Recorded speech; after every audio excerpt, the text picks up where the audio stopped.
everyone!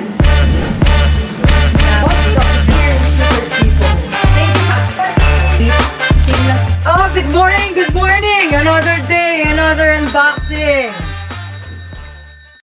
Okay, hello, and good morning everyone! Nakakuha tayo ng quick question sa ating comparison between CZ Shadow 2 Carry and the CZ Shadow 2 Compact. So, as we all know, yung CZ Shadow 2 Carry natin, recently lang yan na dumating dito sa Pinas. Pero itong CZ Shadow 2 Compact, medyo matagal na to eh. And here's a quick comparison between the two pistols. Ayan. So, sa box pa lang, a Shadow 2, the usual box ng CZ. Ayan. Yung hard case. And the other one, ito yung latest, which is the soft case na siya. So, ang ganda niya kasi, syempre, bago sa paningin natin. So, and madali nang dalhin. Di katulad nito, medyo maraming edges. Buksan natin. So, start tayo with the CZ Shadow 2 Carry. Ayan.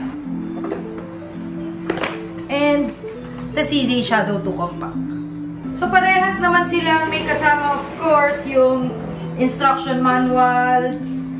Ayan, same pa rin naman. Walang nagbago. Ayun, meron nagbago dito, no? Sa cleaning kit. Ito yung dating cleaning kit. And ito naman sa CZ Shadow 2 Carry natin. Sa Carry naman, medyo ang ganda na nung cleaning kit nila. Ayan. So, gold. And the bag. Ayan, maraming pwedeng paglagyan. What's inside this bag? Mga Allen screws. Which is, meron din naman si CZ Shadow 2 Compact. So, before anything else, syempre, clear muna natin sila. Okay, clear.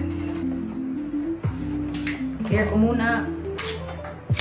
Okay, clear. So, both pistols are clear. So, let's start with the slide. So, sa slide serration, parehas lang din naman sila. Dito sila nagkaiba sa slide cut. Yung slide cut ni Carry, co-witness sights na siya. So, meaning, etong slide cut dito, pag nilagay mo si red dot, co-witness si front and rear sight. Ang compatible lang na red dot dito are the micro red dots. Sample is Holosun 507K, Shield RMSC, no? And Holosun EPS Carry. So, yun yung mga micro red dots na fit dito sa Carry natin. So, si Carry, hindi na siya kailangan ng optic plate to mount the red dot. So, automatic, pag tinanggal mo itong cover, you put the red dot in it, that's it. Yun na yun. Lock mo na lang siya. Okay? So, dito yan sa Carry. Sa slide pa lang tayo dyan. Of course, meron siyang luminous sights. Okay? So, punta tayo kay Compact. Sa slide naman, sa slide ni Compact, optic ready rin siya, yes. Pero, once you remove etong optic cover, kasama si rear sight. Plus, naka-fiber optic to. Okay, pag tinanggal na to, kailangan natin ng attachment ng optic plate para maikabit natin yung red dot. Ngayon, ano-ano mag-fit na red dot? Almost lahat ng red dot pwede as long as you have the optic plate. So, kung gusto mo ilagay Leopold, gusto mo Trijicon SRO, gusto mo Holosun, pwede dito. As long as you have the optic plate. So, kaya medyo nahirapan tayo kay Shadow 2 Carry kasi namimili lang siya ng red dot na papasok dito because of the direct mount. Hindi kailangan ng plate. So, okay. So, sa slide netong Carry and sa slide netong Shadow 2 Compact, okay na tayo. So, yun yung difference nila. Sa design naman, same lang. Same ng grip length. Magazine button, magkaiba para mas stylish yung magazine release button ni Compact compared to Carry. Sa trigger, same lang din.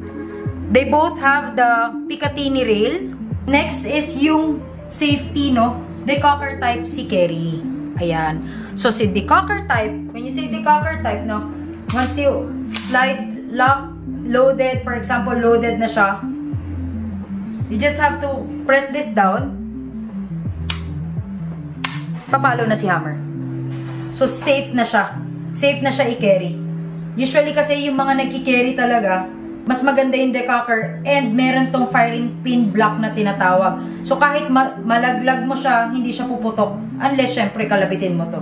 Pero I doubt na makalabit mo because ang layo ng pagitan ng trigger nito bago mag-pull.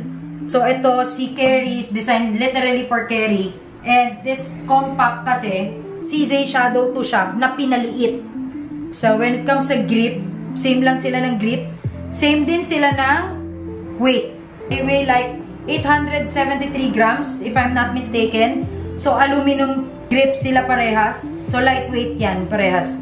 This one naman, si compact naman, safety siya, no? Kasi natin.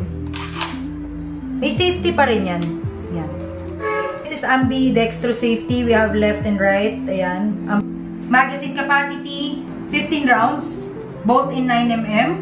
Parehas lang sila na sukat ng magazine nila. Actually, alam ko, mag-fit din yung CZ Shadow 2 magazine na 19 rounds. Kaya lang, medyo nakalabas lang siya. So, syempre, pag kinikerry natin yung baril, mas maliit, mas compact, mas okay, mas masarap dalhin. So, sample, pagka magazine inserted, okay, and this too. Yan. So, quick comparison of the carry and compact. So, parehas naman sila maganda for me. Pero kung papipiliin ako, I think mas gusto ko si compact. Kasi, yung parts ng CZ Shadow 2 ko, which is yung ginagamit ko as competition pistol, same parts with Shadow 2 compact. Yung hammer set ko, yung pro upgrade kit ko na nasa CZ Shadow 2 orange ko, pwede ko rin ilagay dito as an upgrade para mas maganda yung trigger pull. So, kung papipiliin ako, I'll go for compact. Mas gusto ko siya. Okay. So, that's it. Ayun lang naman yung inputs ko about these two pistols. Kasi marami nagtatanong sa atin, ano ba pinag-aiba ng carry tsaka ng compact? Parang ang hirap i-explain sa client. So, ayan. Meron na kayong comparison between the two. So, sa grippings niya, sa weight, iisa lang sila. So, yung internals lang pinagkaiba. And this one, yung sa slide nila. Sa optic mount na yan. So, yun lang. Thank you for watching. And see you!